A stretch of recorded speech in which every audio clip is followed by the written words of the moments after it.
cocaína como un remedio terapéutico. Ignoraba que tenía propiedades adictivas. Realmente Freud estaba tomando generosas dosis de cocaína, e incluso enviando un ocasional medio gramo a Marta para ser dividido en 5 grandes dosis u 8 pequeñas, tal y como Freud le explicaba.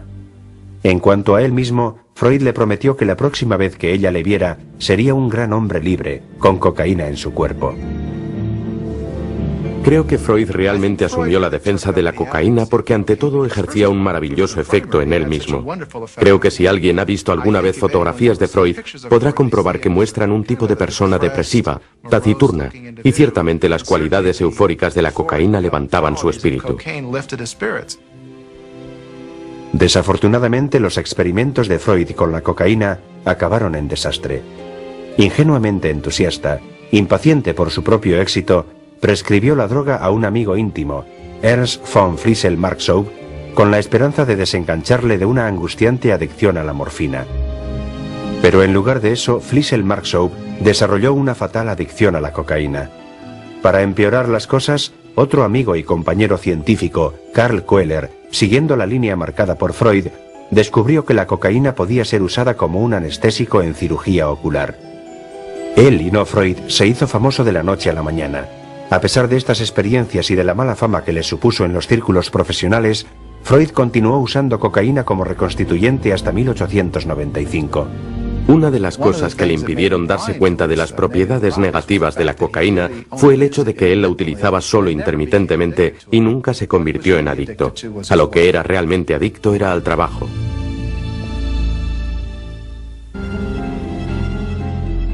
En 1885, Sigmund Freud era un interno desconocido en el Hospital General de Viena.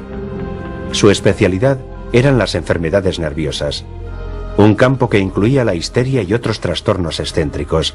Pero Freud eligió en realidad esta especialidad por razones prácticas. Estaba impaciente por casarse y había muy pocos médicos en ese campo.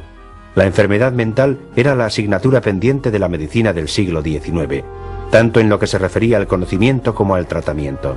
Antes de Freud, a la gente se le hacía girar en sillas con lo que acababan mareados. Les mojaban con agua fría. Se les obligaba a llevar cadenas. Los médicos más ilustrados de aquel entonces asumían que la histeria y los malestares relacionados con ella tenían una causa física, tal como un daño nervioso o una lesión en el cerebro. Freud compartía esa visión cuando fue a París en 1885 para estudiar con una de las autoridades mundiales en trastornos nerviosos, un carismático francés, Jean-Martin Charcot. Charcot dirigía extraños pero fascinantes experimentos, sumiendo a pacientes histéricos en un estado de hipnosis. Experimentos que hicieron a Freud reconsiderar totalmente sus ideas y le impulsaron hacia una larga vida de exploración de la psique. Las enfermedades pueden ser causadas por ideales. Esto es lo que tomó de las ideas de Charcot. Charcot hipnotizaba a la gente y probó que se pueden introducir ideas en alguien en estado hipnótico y producir un síntoma psíquico. La idea clave de Charcot era que podía haber algo en alguna parte de la mente que tuviera relación directa con el tipo de síntomas que mostraban los histéricos en aquel tiempo. En otras palabras, no estaba solo en el cuerpo, sino también en la mente. Más específicamente en alguna parte oculta de la mente, lo que Charcot denominaba la segunda mente, y que con el tiempo Freud acabaría llamando el inconsciente, uno de los conceptos clave del siglo XX. El 5 de abril de 1886, pocas semanas después de volver de París, Freud abrió su propia consulta. Alquiló un estudio de una sola habitación en la zona entonces de moda en Viena, y apenas conseguía sacar lo justo para llegar a fin de mes. Comenzó su trayectoria en la medicina practicando la hipnosis. El famoso diván freudiano proviene de entonces. Resultaba más fácil poner a alguien en trance cuando estaba tumbado. Inspirado por Charcot, Freud esperaba llegar a la segunda mente de sus pacientes y acabar con su histeria mediante la sugestión hipnótica. En realidad no funcionaba, pero no era menos efectivo que cualquier otra terapia de la época, algunas de las cuales Freud también utilizó. Utilizaba los remedios terapéuticos habituales, las aguas minerales, la electroterapia, la hidroterapia, incluso el magnetismo. A Freud se le llamaba el magnetizador, ya que practicaba con pacientes a los que transfería síntomas de una parte del cuerpo a otra. Nada de eso funcionaba, y Freud se fue fascinando cada vez más con el porqué de dicho fracaso. Un colega, el doctor Joseph Breuer, le proporcionaría una pista crucial.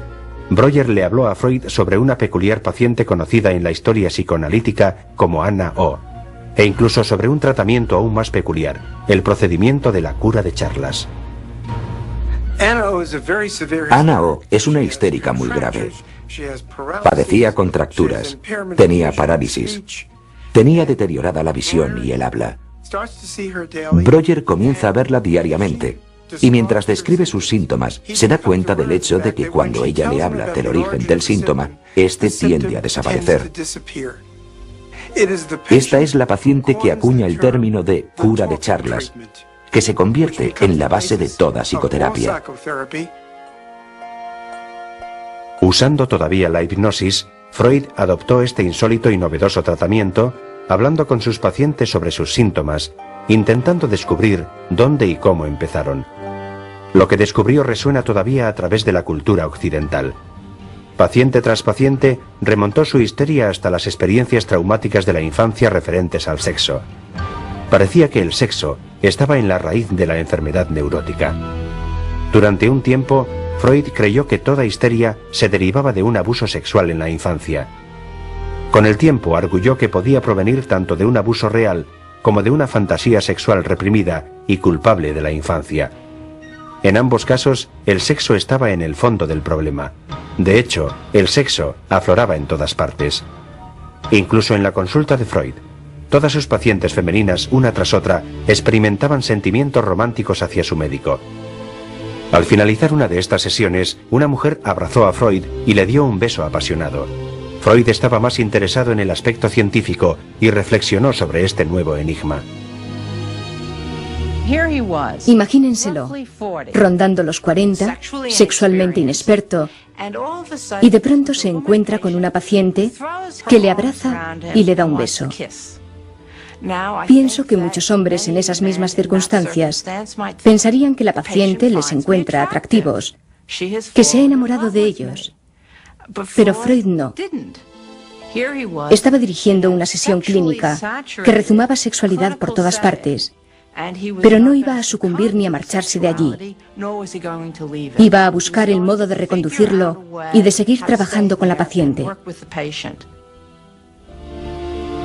Con el tiempo, Freud se daría cuenta de que sus pacientes le estaban transfiriendo sentimientos pasionales que tenían hacia sus padres.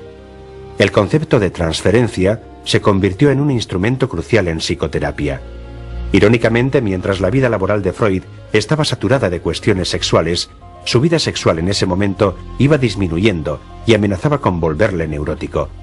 Se casó con Marta a los 30 años y la pareja tuvo 6 niños en 8 años. Freud no quería más descendencia, pero detestaba el control de natalidad, especialmente el entonces prevalente método de la retirada. Sus numerosos pacientes masculinos le convencieron de que esa era la causa fundamental de la ansiedad neurótica en los hombres.